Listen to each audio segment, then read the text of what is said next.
Popatrzcie, jak się tutaj zmieniło. Kawałeczek przeszliśmy. Jaki klimacik tu jest.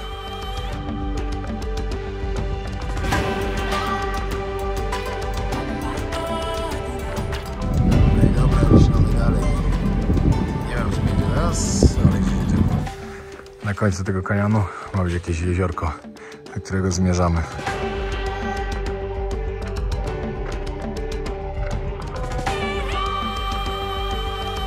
No patrzcie, ten wygląda jak kurczak. Te góry tutaj to w ogóle wyglądają, jakby były klocki Lego poskładane. Świetne to jest. Patrzcie, jakie ruiny.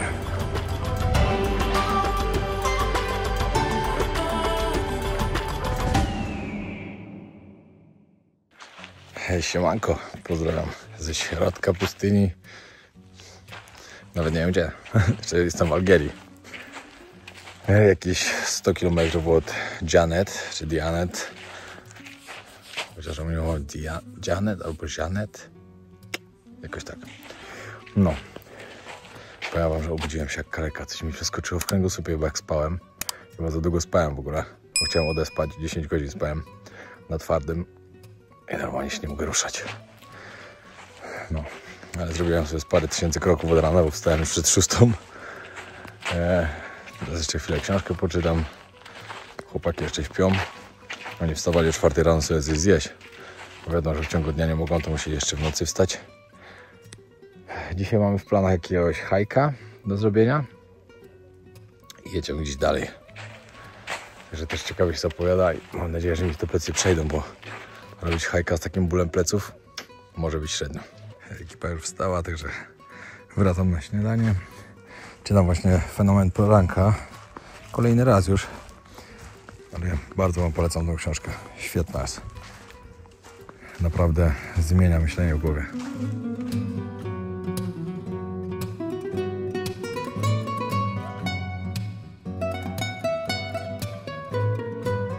Trzeba zwijać namiot. Się zaraz tam zawijamy. Ruszamy. Mamy stąd 30 minut gdzieś do jakiegoś punktu, gdzie parkujemy, no i ruszamy w górę. Znaczy przynajmniej tak mi się wydaje, że będziemy gdzieś się spinać. Powiedzieć, że trekking, no to chyba tak. No, chusta już zawiązana. Gotowy. Chłopaki zwijają już nasze obozowisko też. Chwila będzie gotowe. Dobra, startujemy. Jeszcze sprawdzamy, czy wszystko posprzątane. Gdzie mi świeci. Lecimy.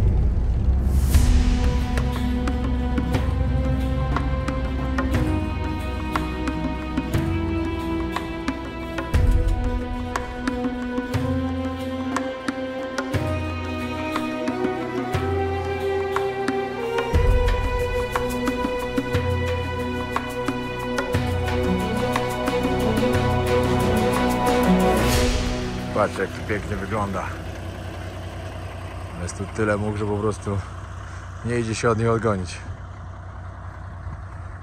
Dobra, ruszamy na trekking. Idziemy do jakiegoś kanionu tutaj.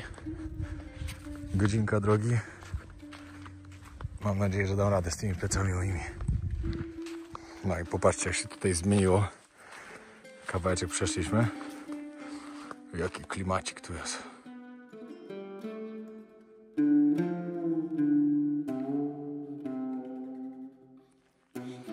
Niesamowicie ciekawe miejscówki ma ta pustynia, ale tak naprawdę powiedzieli mi, że jeśli bym chciał zobaczyć coś więcej, tak naprawdę więcej, żeby dalej się zagłębić, to by trzeba było przyjechać na minimum 7 do 10 dni. Okay, you say again? Is there like poison here, yeah? Look, there is like milk here. Okay. You see it? Yes. This is like poison. If you touch this milk and touch your eyes, you will get blind directly. Oh. Yeah. Be careful. Because I didn't touch the milk. Yes. I touched just the leaves. The leaf, yeah.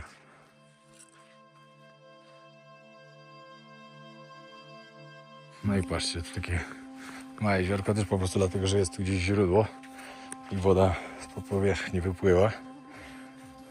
Dlatego tak zielono tu wszędzie dookoła. Widać ślady zwierząt, które przychodzą się napić.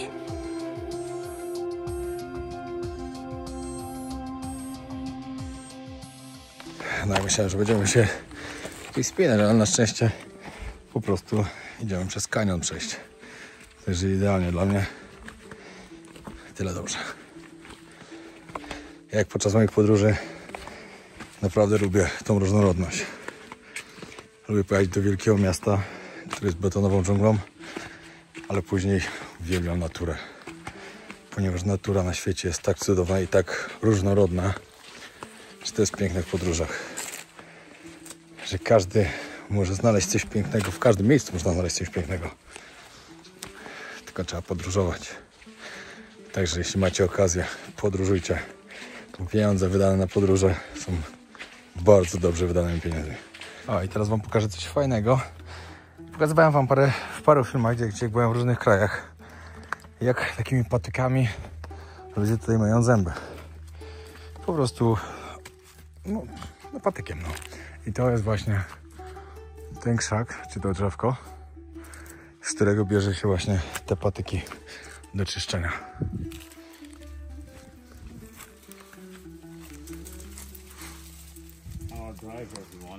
Okay.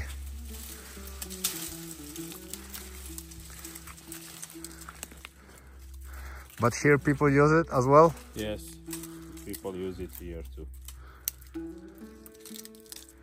I will give you one. Okay. Small one to use it. Dostaję swoją szczoteczkę do zębów.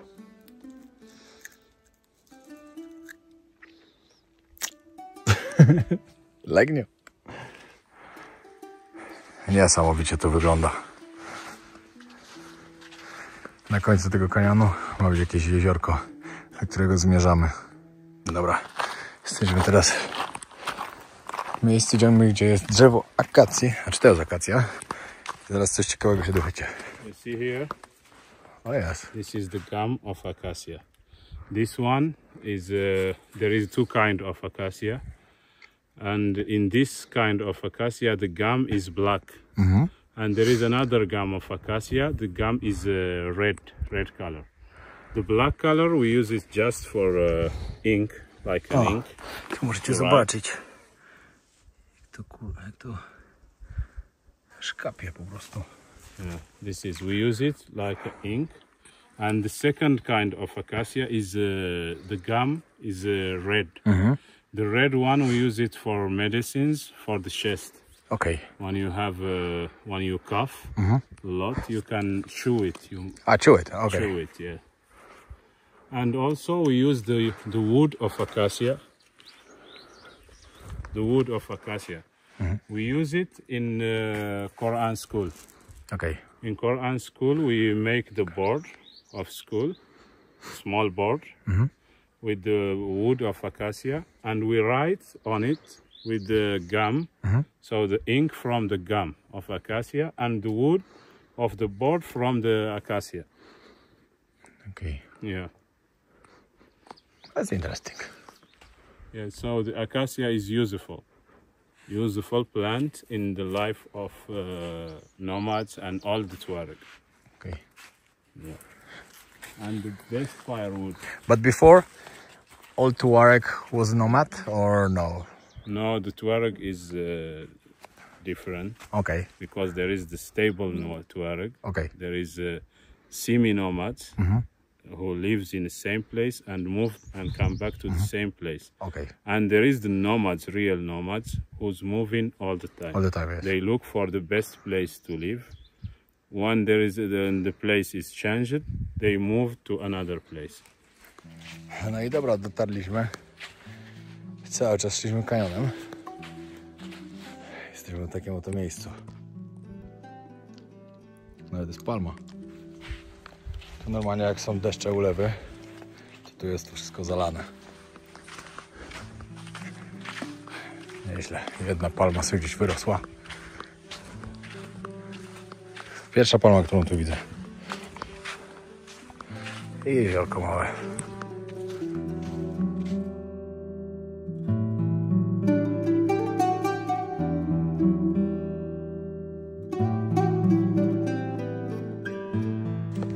dry time, the water just there. But after the flood, all this place was full of water. Patrzcie, jak to fajnie wygląda. Take your time.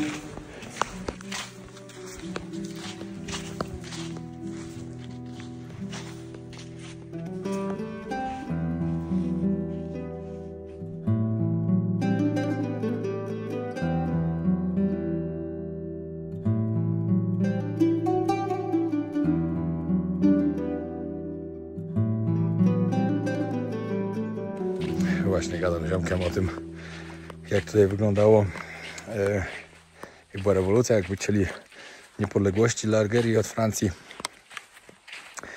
i na jakim patencie to było oczywiście, że Francja powiedziała, że okej, że oni oddadzą górę, ale pustyni już nie. A dlaczego nie chcieli oddać pustyni?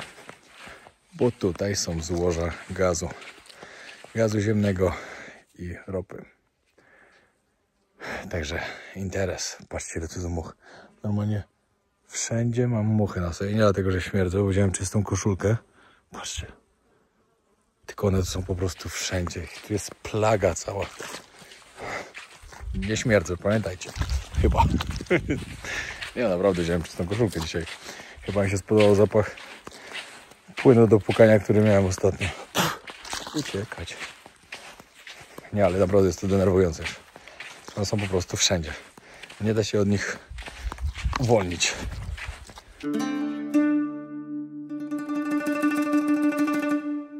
Pomyślcie sobie to, przecież Afryka powinna być tak bogatym kontynentem. Tutaj nie powinno być biedy. Na tym kontynencie mają wszystko. Mają złoża ropy, gazu ziemnego, mają diamenty, mają złoto, mają inne metale szlachetne. Bardzo dużo rzeczy mają do tego, żeby być bogatym. No, ale jednak nie są. A dlaczego? Bo ktoś nie chce tego, żeby byli. Nasza miejscówka już gotowa. Mam chłopaki obiad robią, znaczy kucharz robi obiad dla mnie. W ogóle teraz zauważyłem, że tutaj też już inaczej wygląda. Już palmy są. Ciekawe naprawdę w tym sezonie deszczowym, jak to wygląda, jak tu ta rzeka jeszcze płynie. Ciekawie musi być. Przed chwilą tak gadaliśmy i w sumie nie wiadomo, czy po prostu od zimna, jak spaliśmy po prostu w nocy dzisiaj, nie spałem też w bluzie. Może jakiegoś wilka złapałem albo coś. Ciężko powiedzieć.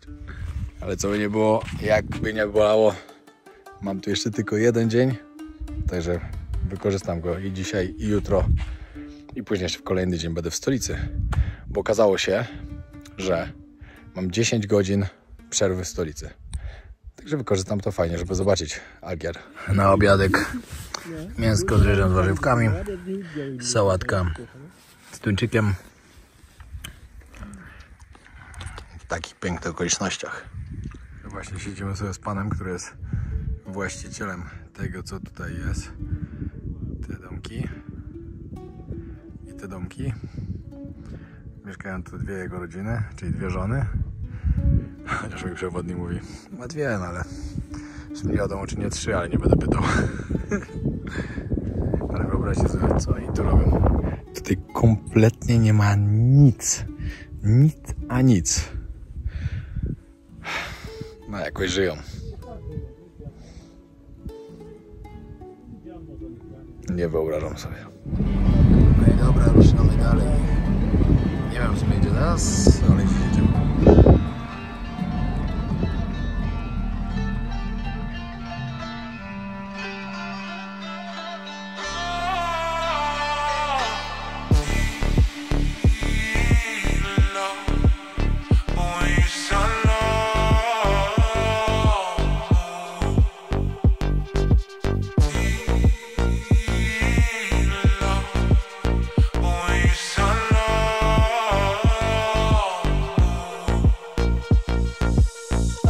No i przyjechaliśmy do kolejnego pięknego miejsca na pustyni.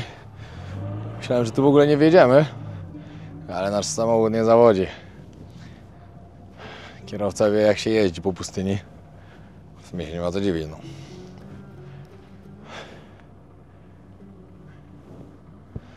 Ale Sahara jest niesamowita. Żebyście o tym wiedzieli, bo parę osób może nie wiedzieć. Sahara nie jest największą pustynią świata. Chociaż wielu osobom się tak może wydawać. Największą pustynią jest Antarktyda. Jest lodową pustynią.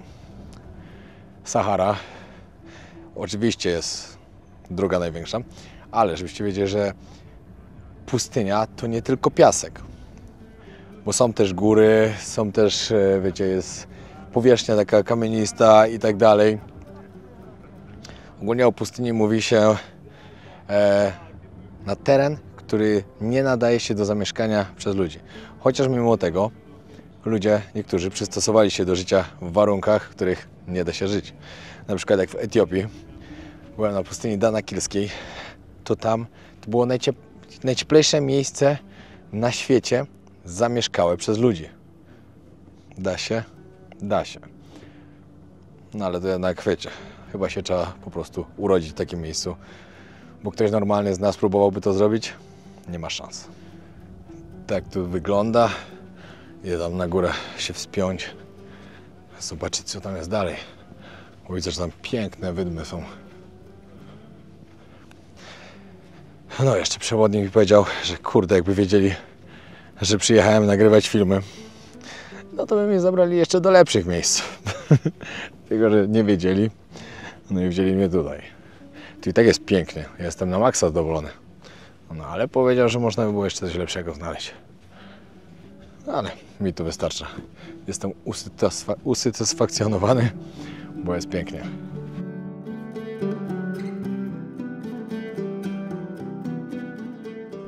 I mówię tak, szukać sygnału. Bez sygnału, że to od 2 dni nawet ćwierć kreski nie ma. To gdzie tego sygnału szukać? No i tak samo mówił, że na pewno nie szukać wody, no bo się nie znajdzie. To po pierwsze. A po drugie, najlepiej jak się znajdzie już gdzieś jakieś miejsce, siąść i czekać, po prostu nie iść przed siebie, bo wtedy się traci energię i to jest najgorsze. No ale to tak trochę niezrozumienie mi powiedział. No co? Jesteście na pustyni, macie siedzieć i czekać na co? Bez sensu.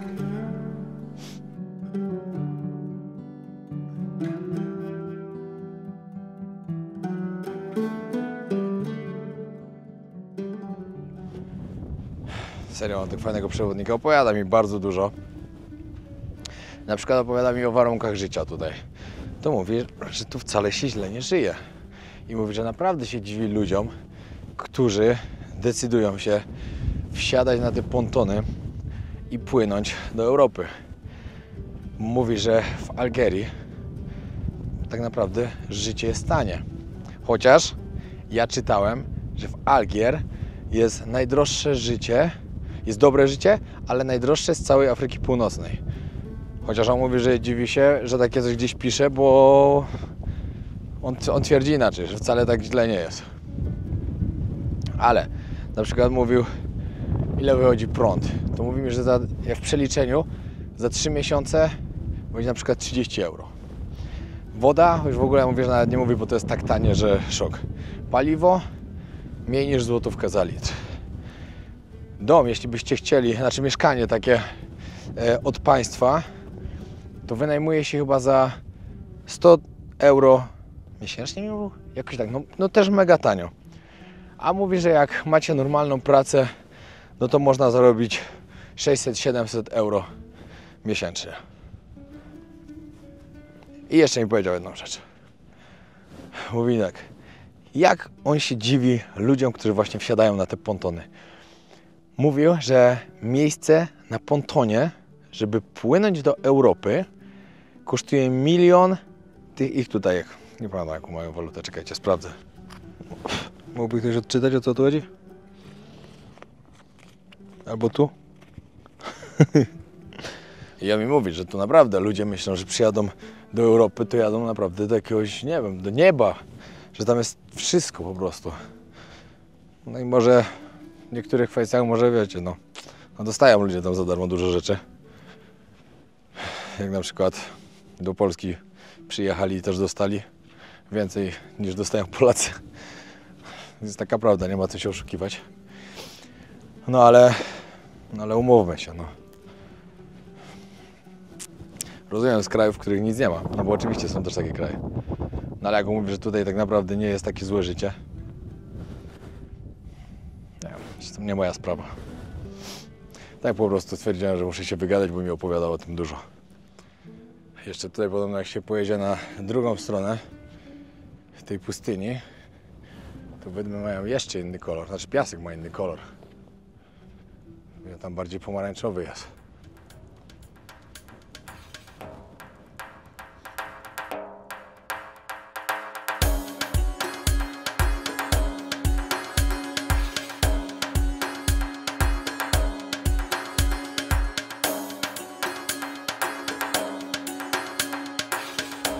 Ale to jest niesamowite, co jedziemy, co kawałek, co innego, a te góry tutaj to w ogóle wyglądają, jakby były klocki Lego poskładane. Świetne to jest.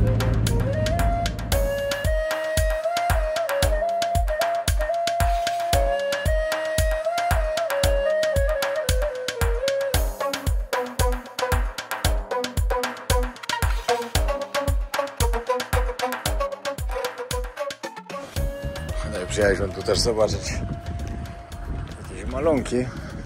Nie mogliśmy tego znaleźć. Błądziliśmy nieźle. Here, this place they call it the place of women. And here in all the rockets you see here woman with the long dress in white color, woman pregnant, and here woman and he make a hair, big hair for woman, and here woman, here another woman, here man, woman sitting, woman, and here another. Here there is like an antelope. Here, two women.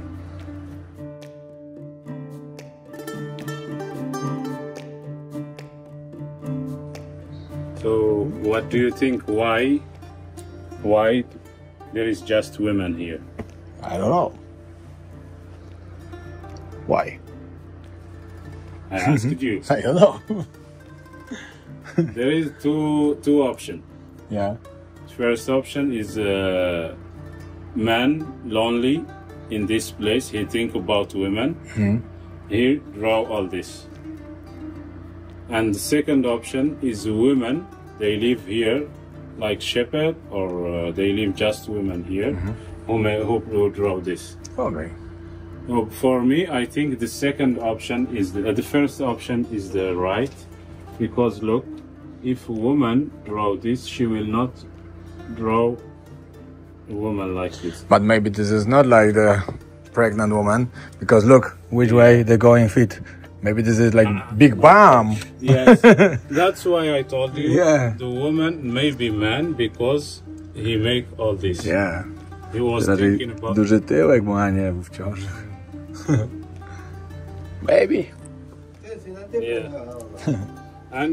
But they call it like African woman. They call that place like African woman. Ja się czasem zastanawiam, gdzie oni to znaleźli. W środku niczego. Normalnie by każde miejsce musieli prześwietlać. Albo ktoś sobie namalował, żeby była atrakcja turystyczna. Zawsze są dwie opcje, wiecie jak jest. Ja czasem w niektóre rzeczy mało wierzę, ale mogę się mylić.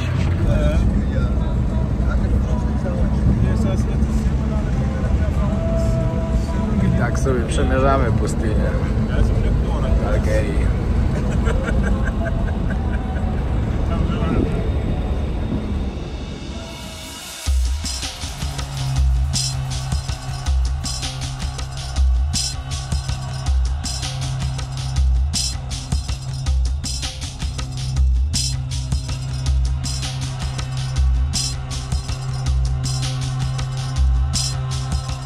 No patrzcie, ten wygląda jak kurczak.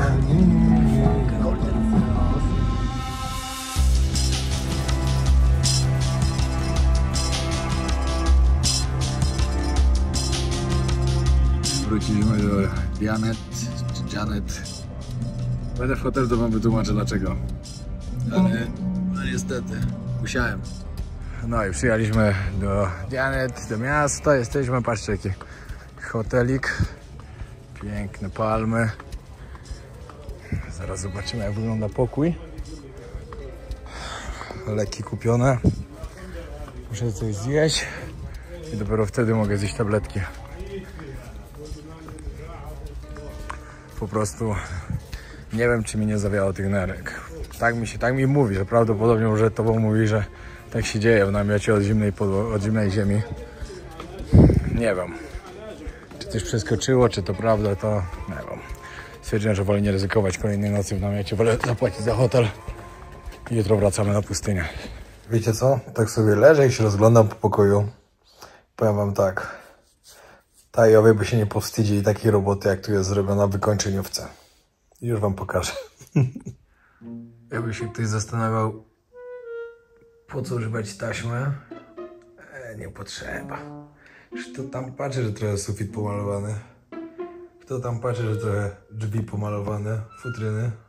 Już normalna akcja. Dobrze, telewizora nie pomalowali. Tutaj też całkiem dobrze zrobione. Znają się chłopy na robocie.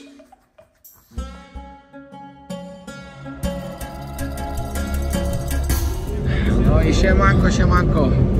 Kolejny dzień z ekipą. Ruszamy na pustynię z powrotem. Z plecami. Nie mogę powiedzieć, że lepiej, bo nie jest lepiej. Jestem nafaszerowany lekami. No ale tak się nafaszerowałem, że mogę jechać. To najważniejsze. Nie stracę dnia. Gdzie jedziemy? Się okaże na miejscu. Mam zobaczyć coś ładnego, żebym mógł wam coś fajnego pokazać. Także oglądajcie odcinek dalej.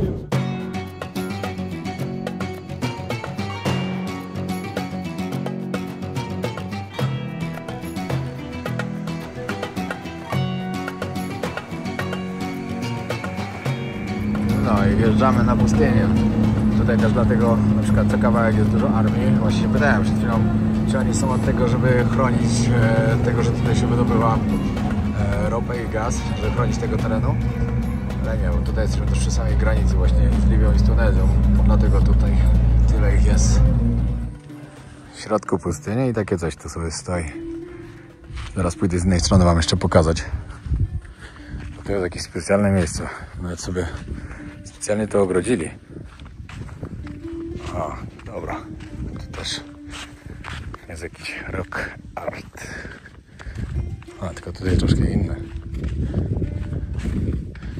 To nie jest malowane, tylko takie wyżłobione jakby. O, patrzcie, jak widać krowę tutaj. Here is one of the famous rock art in Janet, maybe in all Algeria, and maybe in all Africa, maybe in all the world too. So here there is cows with tears, but they have tears. Here there is a tears with this cow. Okay. Tears in all the eyes of the cow. And the big horn, jak duże te rogi. Horn. Tutaj też możecie zobaczyć rogi. And here is the horn. Yes. Horn, and this is the body of the cow, and this is the color. A, okej. Yeah. And here there is Że w ciapki była. 3, 4. Here there is 5 cows. And the story of this cow. Before the story, we talk about the period. The period of this cows is the period of shepherd, second period. Okay. Because there is many cows, it means the period of shepherd.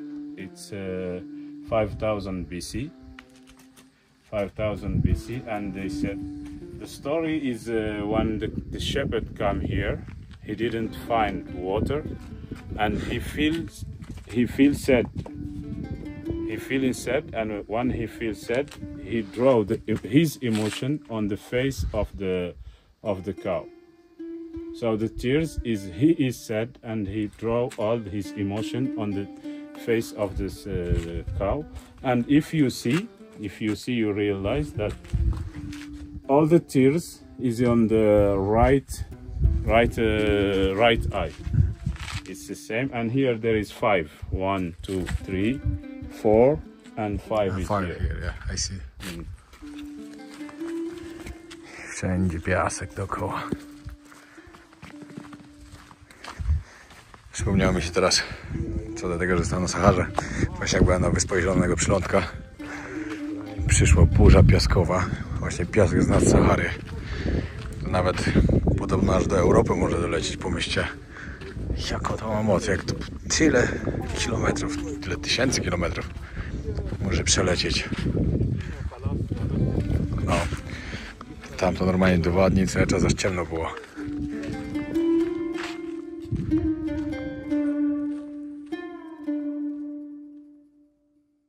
Tak się właśnie teraz zastanawiam. Dajcie znać w komentarzach, bo jestem aż ciekawy tego, co bardziej lubicie oglądać. Czy bardziej lubicie właśnie oglądać naturę, to jaki piękny mamy świat, czy bardziej lubicie oglądać na przykład miasta, duże, małe, jakąś nowoczesność, co wam się bardziej podoba. Wiem, że pewnie będzie podzielone, no bo niektórzy lubią to, niektórzy lubią to i to, ale dajcie znać. Bo jak podróżuję, lubię bardzo różnorodność. Z wielkiego miasta lubię przyjechać do miejsca, gdzie nie ma kompletnie nic. Na przykład sam piasek dookoła. No ale po paru dniach już chce mi się znowu jechać do tego miasta. Także jest jak jest. Wrócę do Tajlandii, to na pewno muszę jechać na jakąś wysepkę, idziemy trochę pozwiedzać. Także będzie ciekawie.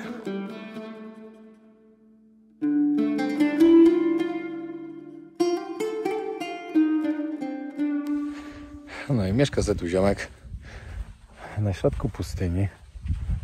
Nic nie ma dookoła, tylko piasek. Jeden z gości, który właśnie pilnuje, żeby to tutaj było zachowane tak jak jest. Ale trzeba być samotnikiem, żeby... No dobra, w sumie dobra. Niektórzy całe życie się tak wychowali w takim miejscu, także dla nich to jest normalka. No ale nie wyobrażam sobie takiego czegoś. Nie ma szans.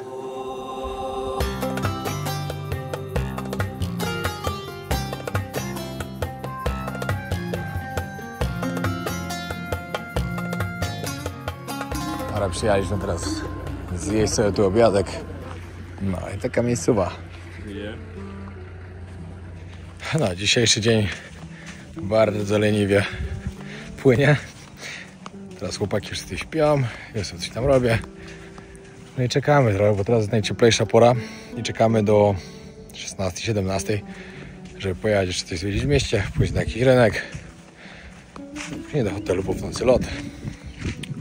Szczerze nie mogę się doczekać już jutro, jak będę w stolicy, bo mam swoje oczekiwania wobec tego miejsca, także ciekawe, czy zostaną spełnione. Dobrze było. Okay. Idziemy zobaczyć, tutaj pierwszy meczet jest, w którym się ludzie modlą, a drugi tutaj jest taki, w którym jest szkoła Koranu.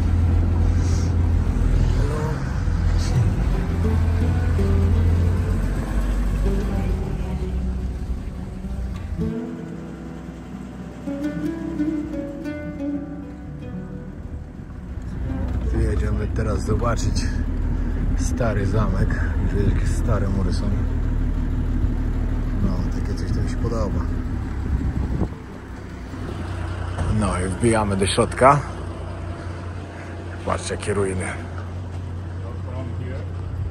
Popatrzcie, możecie tu zobaczyć. Specjalnie budowane były podobno te budynki na skałach granitowych, bo były najtwardsze po prostu. No i ciekawie to wygląda. Idziemy tam do góry zobaczyć. Możecie zobaczyć połączenie właśnie kamienia po prostu, to co znaleźli, z zaprawą piaskową. Piaskowca widać, no, porozsypywało się wszystko. When they build something like that, how many years they can survive? Because of course it's raining and everything. Rain and everything. Yeah. So the first building of this castle, they built it in 700. After that, they start rebuild. And when you live in a place, you will rebuild it, because you live there. It's not like the place where you live it. Like now, everybody live it, so it's destroyed.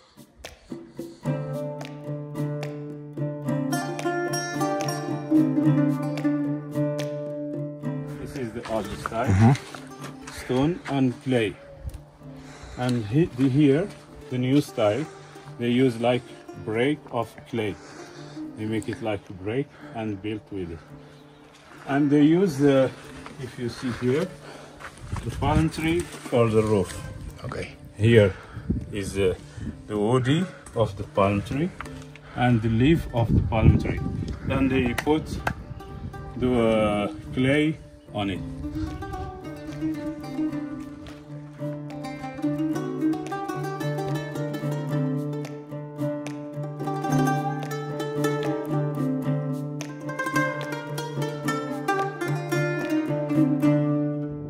Musimy się streszczać, bo albo idzie burza piaskowa, to tak wygląda już, albo ulewa, bo przed moim przyjazdem 2 dni tu były ulewy, co normalnie się nie zdarza o tej porze roku, a jednak było.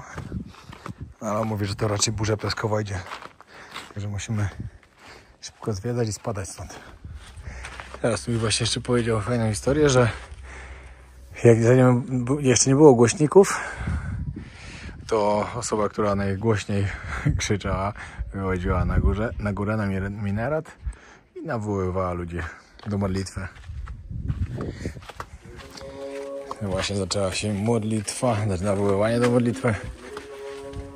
My idziemy dalej, zobaczyć, co tu jeszcze jest. Przyjechaliśmy na rynek teraz, zobaczyć, co tu jest ciekawego. Ale dużo rzeczy zamkniętych, bo Ramadan jest i ludzie po prostu są jeszcze w domu. Później pewnie dopiero się będzie otwierało. Dużo różnych jakichś takich pamiątek, no ale mi to nic nie jest potrzebne. Jedynie jak będę w stolicy, to gdzieś kupię magnes. If you see all this product is from the palm tree. Yeah.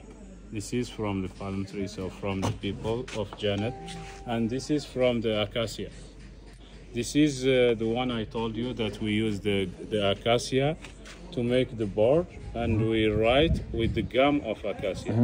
It's this, to learn Quran. No i znowu do hotelu. Dzisiejszy ten dzień to było tak na siłę już po prostu robione, że tak bez pomysłu trochę. Ale szczerze wam powiem tak, 3. dzień na pustyni to no już nudy na pudy, no ile można to oglądać. Także ja sobie nie wyobrażam, jak ktoś przyjeżdża co nawet tydzień, siedzi tydzień na pustyni. No. Tak ktoś chyba musi naprawdę być mocnym zajawkowiczem tego. Albo ktoś naprawdę się chce wyrwać z cywilizacji i nie mieć kontaktu z nikim przez tydzień. No bo innej opcji jakoś nie widzę. Fajnie to popodziwiać wszystko. Fajnie, ale no ile można. No, mam teraz czas 23. O, 6,5 godziny. Dopóki po mnie przyjadą na lotnisko, ale się ściemni, że wyjdę na miasto, bo jeszcze zobaczyć, co tu się dzieje dookoła.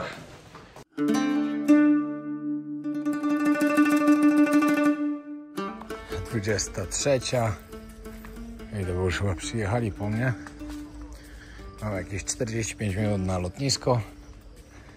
No i później zaczynam swoją wyprawę nocną z międzylądowaniem po drodze. Pożegnałem się już z ekipą.